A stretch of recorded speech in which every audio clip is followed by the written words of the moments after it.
总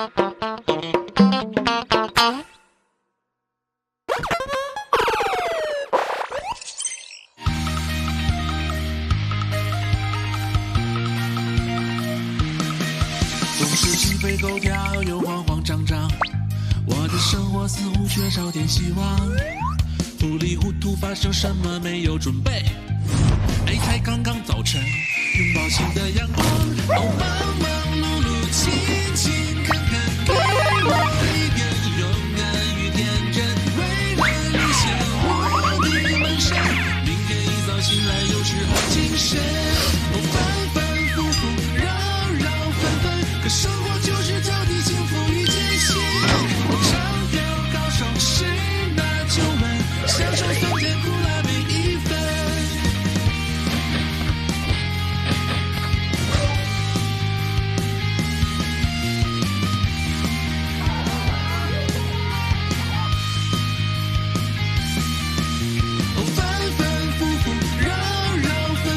生活就是这地幸福与艰辛，哦，唱跳高手是那9门，享受酸甜苦辣每一分。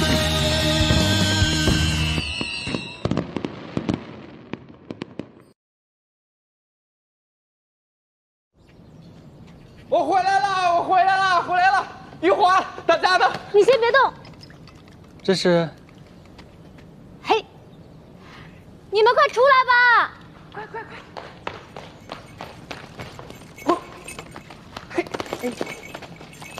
好，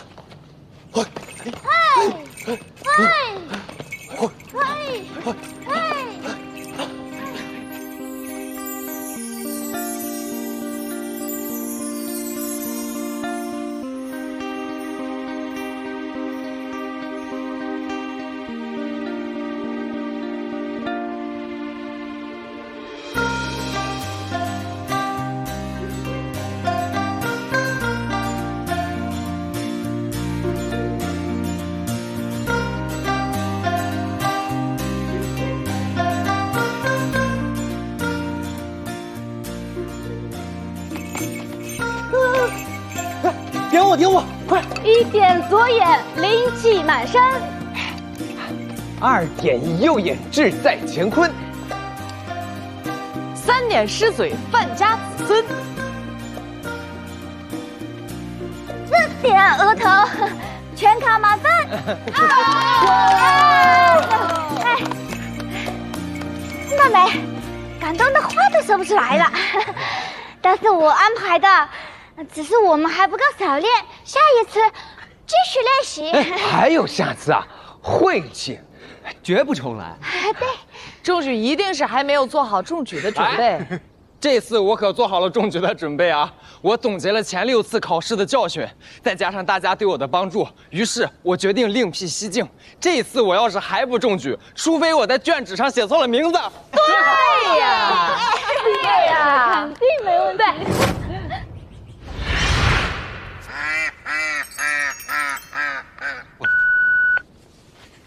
哎呀，怎么回事？怎么回事？哎，怎么回事？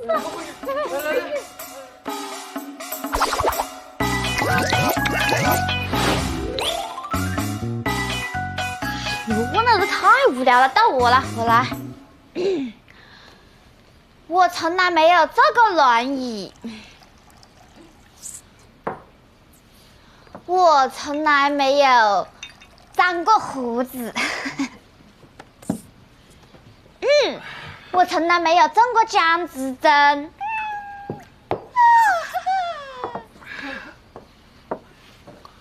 我从来没有被这么针对过。我没有针对你哈。该我提了啊。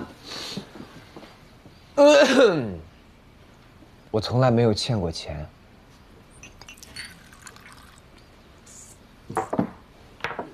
我从来没捡过破烂。刘浪，你是不是不会玩这个游戏啊？这个游戏的规矩是谁干过谁喝。不然你以为我怎么进的唐门？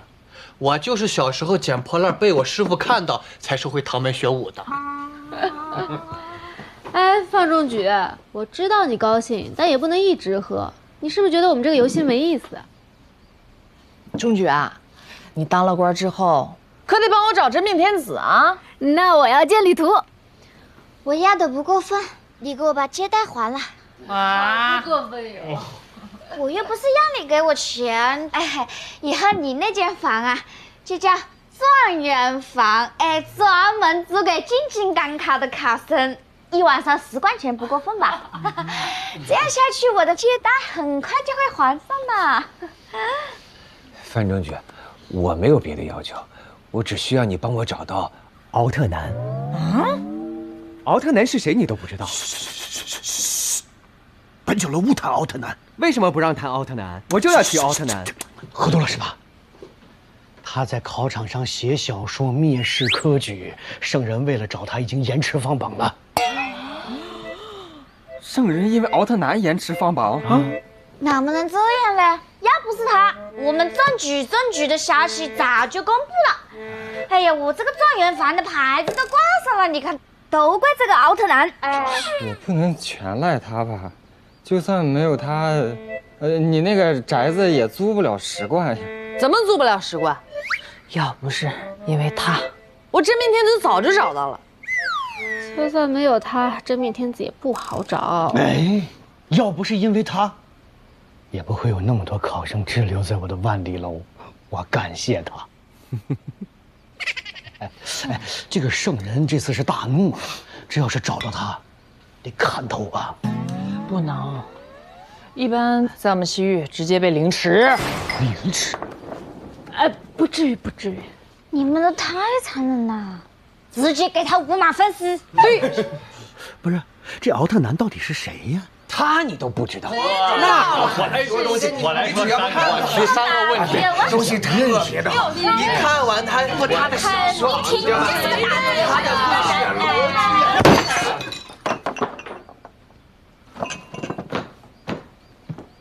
我就是奥特南。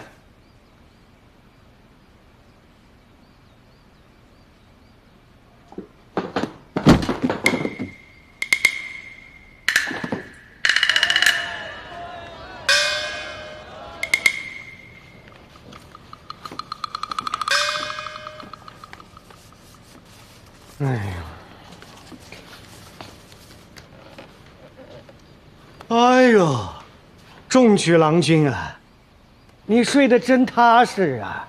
现在有一个好消息，一个坏消息。好消息是你刚刚发酒疯的时候，酒楼没多少人，消息没有传出去。坏消息是我们现在恨死你了，要把你5马分尸。没关系，你别害怕，他们把你5马分尸，我会找到长乐城最好的裁缝，把你给拼起来。哎，奥特南，我可太喜欢你写的《山河经》了。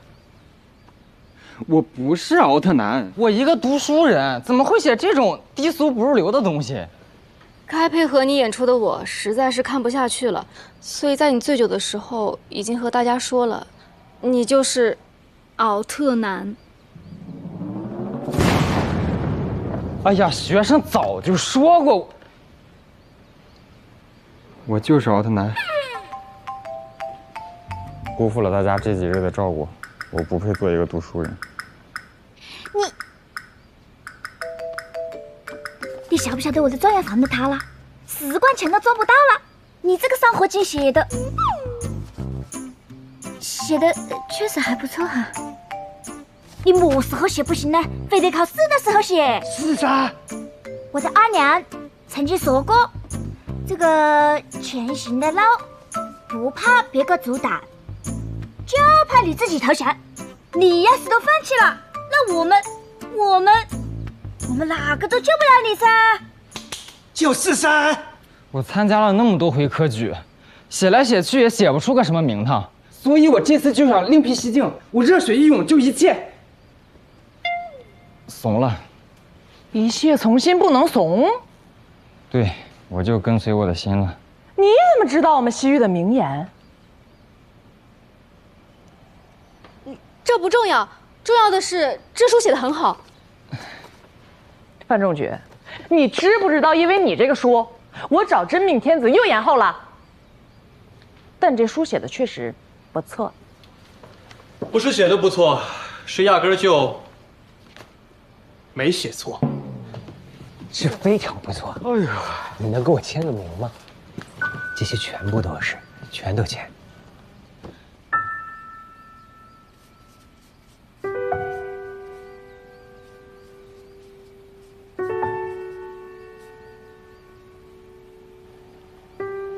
范仲举，你能不能签你自己的名？哦，不好意思，最近给你临摹习惯了。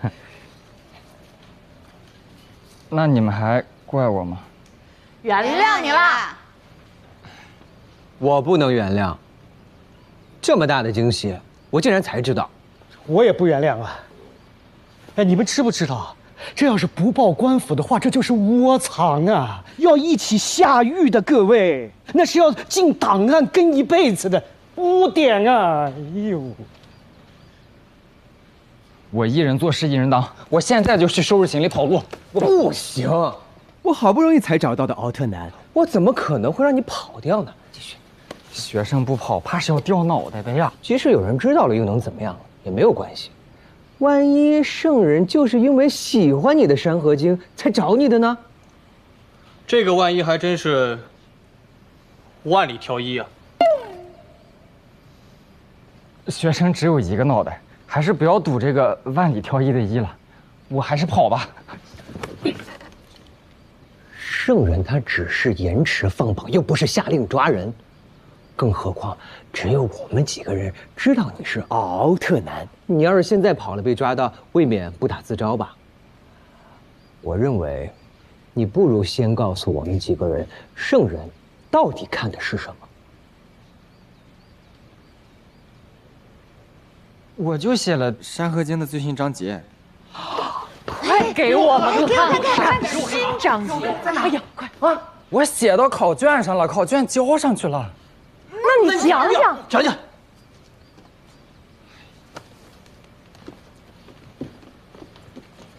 这个故事啊，讲呀！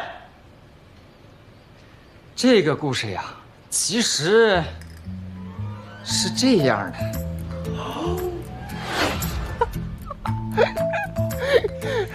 真不愧是奥特南，新章节没想到竟写得如此精彩。重要的是，奥特南的新作竟然以我们的原型为故事。那我在你书里为什么是个瞎子呀？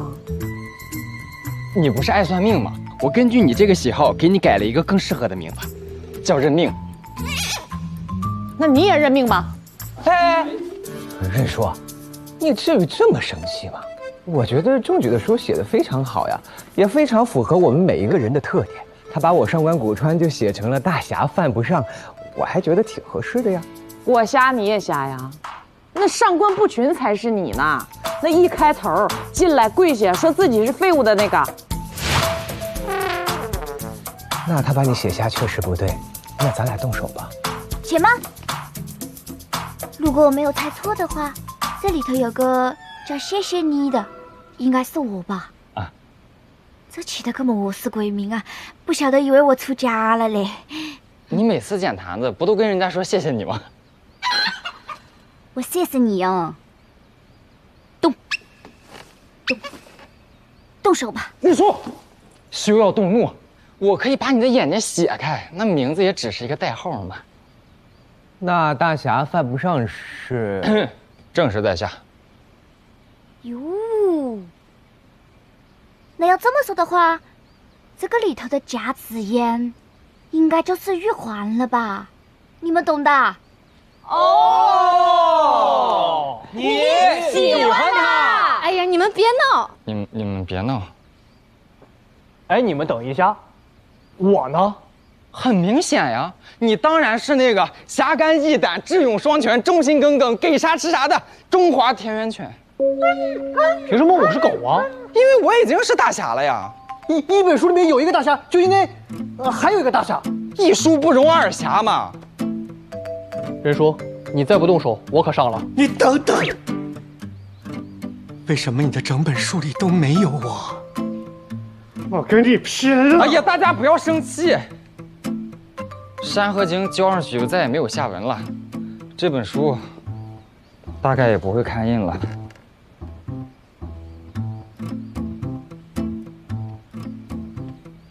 觉得关键问题不在这里，关键问题是，圣人是喜欢还是讨厌呢？肯定是讨厌呀，毕竟没有人喜欢一个瞎子当主角的故事。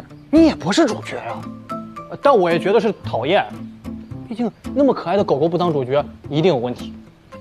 肯定是喜欢呀。那我上官古川认定的书，那肯定会火呀。那不火，那就说明这个书确实得改。所以我为了打消你们的疑虑啊，荣爵，能不能让我多活2章呀？行不行？哎，如果要这么说的话，我也要改啊。你这本书最大的问题，那就是给我也改呀！给我也改！你不想当狗狗？不要抢！我觉得呀，不如我们先改改故事。万一圣人看了不高兴，那我们还有不同的方案。要是高兴，可能会给中举一个状元，那我们开印就有望了呀。对呀，所以你得把我眼睛写开。我狗一定得让眼睛，所以你先把我加进去2章。你看着我呀，你先把我加。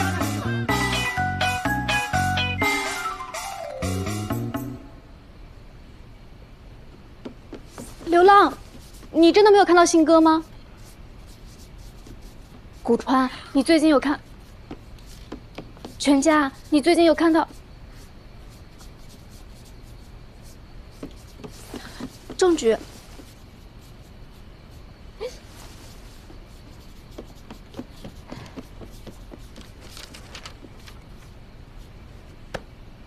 你一直没给玉环回信吗？我不是科举的吗？我写了，赶紧回个写信吧。山河经有我们呢。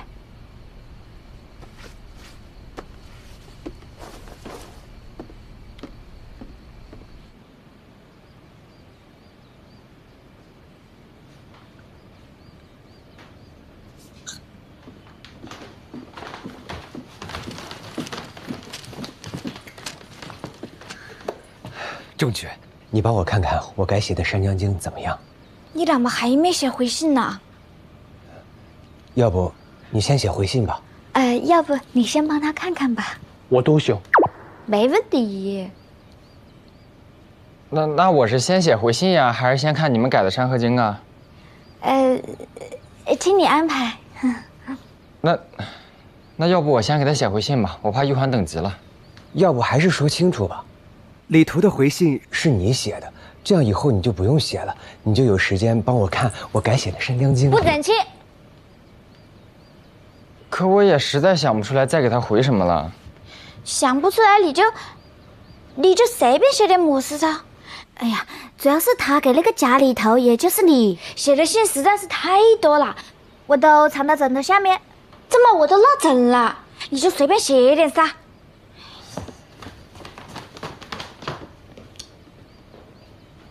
别想了，赶紧写吧，写不出来就想想接着写。记得看我的《山湖经》哦。那你怎么还不走啊？我就在这里等着呀，方便你随时给我提意见。不管是写回信，还是看你们改的《山河经》，我都需要静下心来。你待在这儿会吵到我的。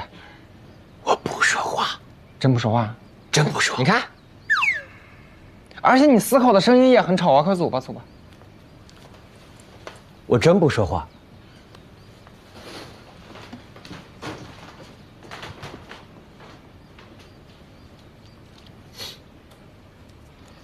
玉环，当你读到这封信的时候，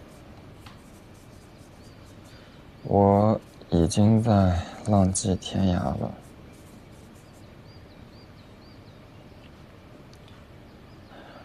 我是不是一开始就错了？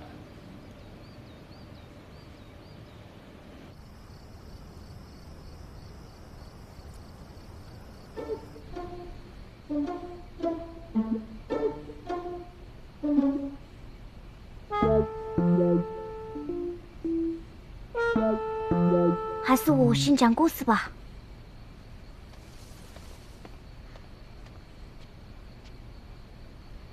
我觉得这个故事要从谢谢你开始讲起，因为这是一个感人至深的寻亲故事。从前有一个可怜的谢谢妮，她遇到了上官不群。她问不群：“不群，你是我的阿娘吗？”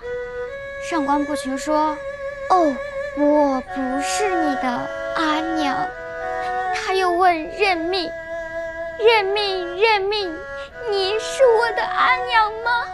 任命说：“啊，这个人……”音乐，停！我瞎你也瞎呀！上官不群明显是个男的，怎么可能是你阿娘呢？学生认为，这故事确实不合理。以上官不群这种卑鄙废物的性格，你还没等张嘴，他就把你杀了，都不用等你见到认命，你就认命了。对呀，我也觉得不合理。哼，不如大家一起听听我这个齐心协力找到真命天子的故事吧。我按照12宫选出7个孩子，解救真命天子。第1个，特牛宫力大无穷；第2个，人马宫有千里眼，顺风耳；第3个，狮子宫。音乐停！这改动也太大了吧！犯不上和甲子烟呢？在对面呀，一个蝎子精，一个蛇精，就是他们藏了我的真命天子。学生早就说过，你认？要不看看流量怎么说？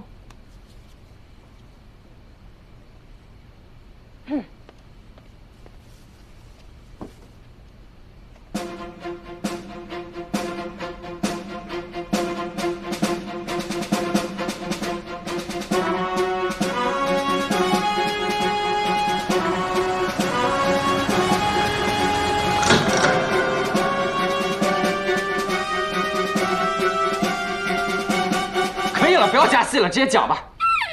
好的。我的故事是有一大侠拯救了6只流浪狗，把它们培养成了江湖救援犬。一天，一只中华田园犬遇到另外一只中华田园犬，他问：“附近有其他的中华田园犬吗？”另外一只中华田园犬说：“你要想知道附近有没有其他的中华田园犬，你要问问附近其他的中华田园犬。”真棒啊！学生想问一下。这故事里有多少只中华田园犬呀？不是告诉你了吗？一位大侠拯救了6只流浪狗，一只中华田园犬问另外一只中华田园犬。妙啊！敢问少侠，他们的对话是不是都是汪呀？你这不是废话吗？这不是写着吗？自己看呗。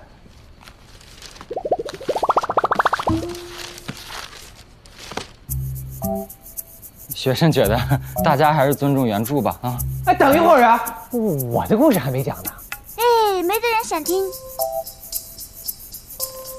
既然大家都对我的故事这么感兴趣，那我就给你们讲讲我的故事。我的故事就是山江经之霸道反派爱上简坛子的小娘子。谢谢你，你已经成功的引起了我上官不群的注意了。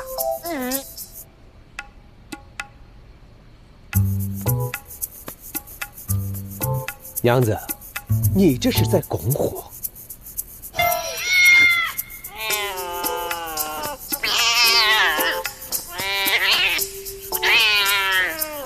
告诉你，快给我打开！好了，还是听听狗狗的故事吧。啊！哎，玉环，你没改吗？还是说你对现在的感情线非常满意？第1章就是我和他一起改的。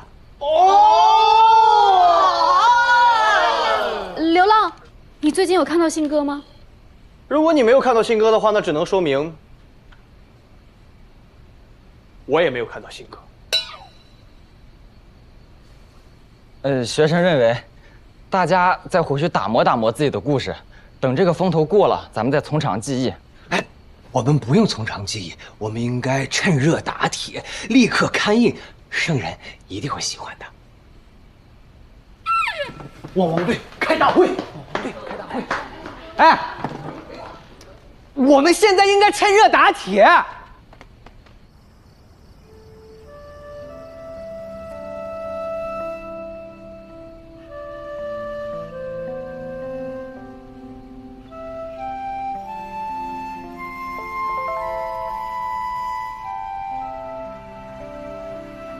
李图不以功名显露，以布衣之身藐视权贵。他的每一次被贬，每一次流放，都是他和世界的一次对抗。从他的文字里，我结识到了一个桀骜不羁、自由飘逸的灵魂。他带给我的力量是任何人都给不了的。他风光使我不曾叨扰他，他失意使我要站出来。总有一天他会听到我的声音，会知道我一直在他身边不远，不离不弃。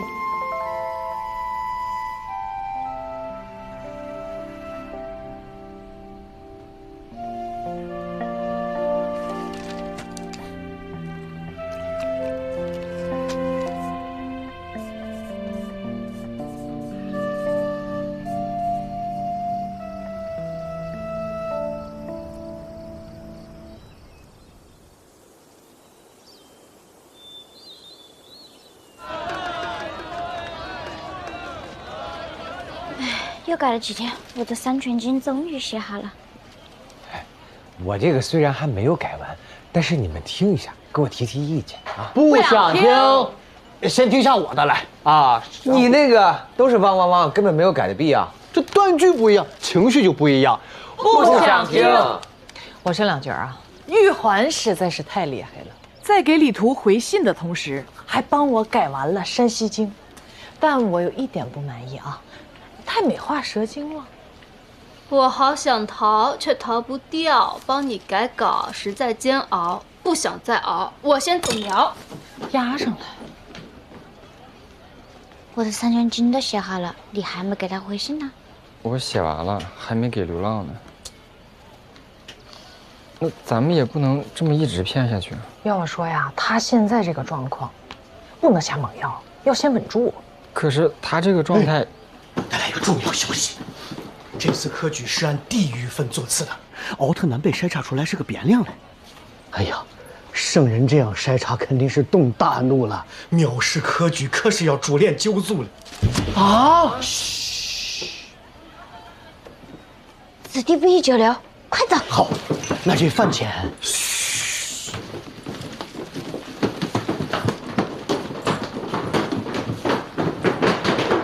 呀，这帮鳖孙儿！非得烧吗？今年科举提前，汴梁考生本来就没有几个，我很快就会被抓出来。明天动身跑路之前，先把证据销毁，免得前言立宅。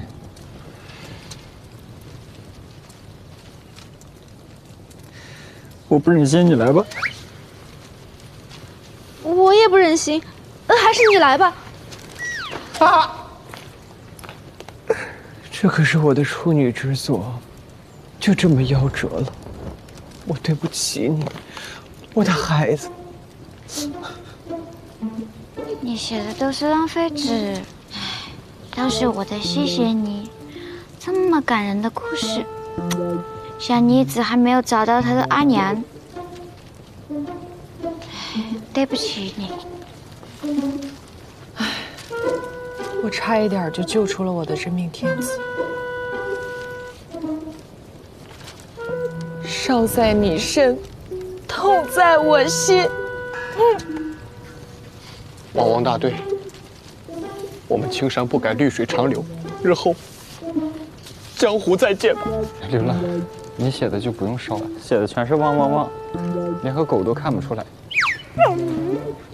我觉得虽然狗看不出来，但也烧了吧。万一他们知道你的《山河经》是从李宅出来的，那肯定会连累我们呀。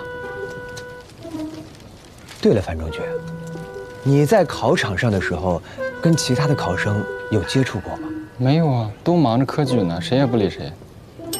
那这就好说了呀，他们要抓的是敖特南，跟你樊中举有什么关系啊？哦，你们懂什么了？从现在开始，你没有赶考过，你也没有写过书，只要你不说你是敖特南，就没有人说你是啊。那我是跑还是不跑呀？最危险的地方就是最安全的地方，不跑。官府也是这样想的，跑。以防万一，我先教你轻功，为跑路做准备。我和认叔还能教你西域话。要不第一学城关古川，装个诸葛卷礼模式的。什么卷礼？诸葛卷礼。那我还是跑吧。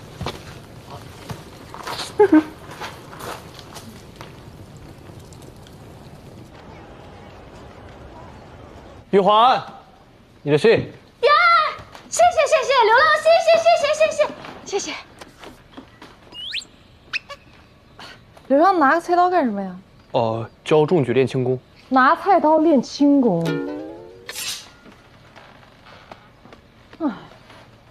呀，玉环呀，收到李图的回信啦。我最近呀也特别喜欢李图哦。哎，我最近还背了一首他的诗，不信你听。啊，你能不能小点声？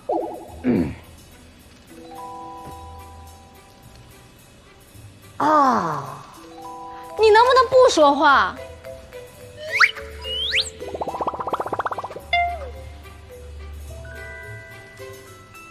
你能不能离我远一点呀，公主？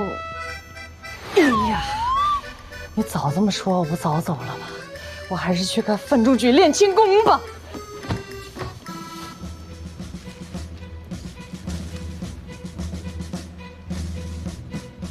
浪迹天涯。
早晚有一天我会拯救我们影视圈的。就这样吧，今天先到这儿吧。今天先装到这儿吧。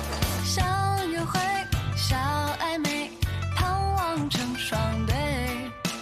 有缘人会是谁？我敞开心扉。你以为的就是你以为的背，生活有太多不省心，从不逃避颓废，风风火火面对，败了再拼一回，压力焦虑太大，难免有一些迷惑行为，给我个勇敢自由追求恋爱的机会，累卷若太累，那就谢谢，别害怕掉队，不摆烂不虚伪，命运自己支配，决定了就不会后悔，再多挑战都奉陪。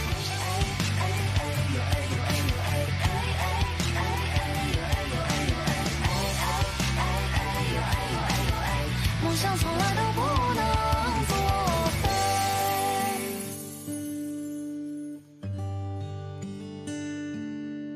把迷茫的心情都当作成长。